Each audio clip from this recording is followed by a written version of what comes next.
you remember Jimmy Valvano, the old basketball coach at North Carolina State, and I'm half Italian, so he was like my guy. And I'm watching this documentary. And Coach Valvano's given this speech. And he says, God must have loved ordinary people because he made so many of us. He said, but every day, in so many different ways, ordinary people do extraordinary things. Ordinary people in America do extraordinary things.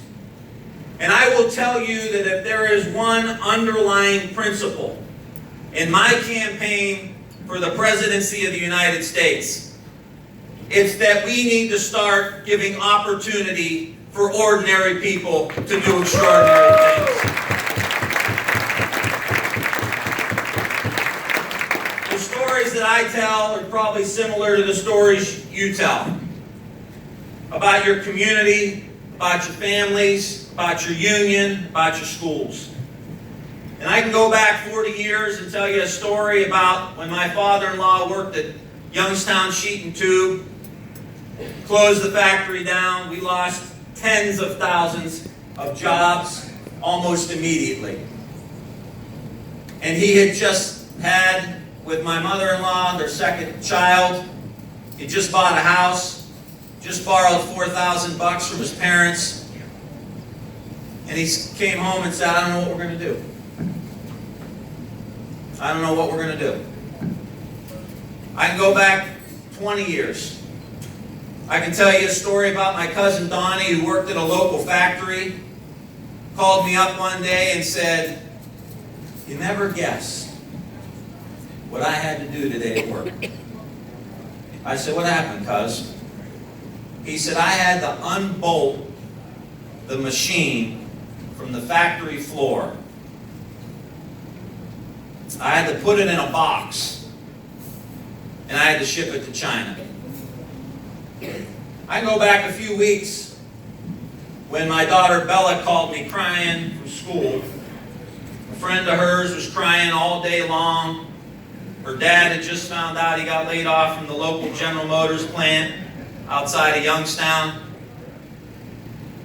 Bella called me up, told me of the heartache. Her friend was crying to Bella. She said, don't worry. Tim's going to do something. Tim's going to do something. This has been happening in our country for 40 years, where ordinary people aren't getting the opportunity to do something extraordinary.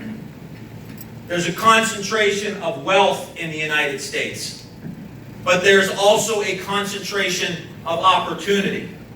You see the fact that we just passed a tax cut, $2.3 trillion, primarily goes to the top 1%, about 83% of it.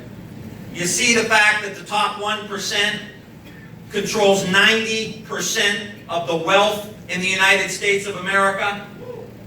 Meanwhile, the average person, the average family, continues to struggle, where 40 to 50% of American families could not withstand a $400 or $500 emergency.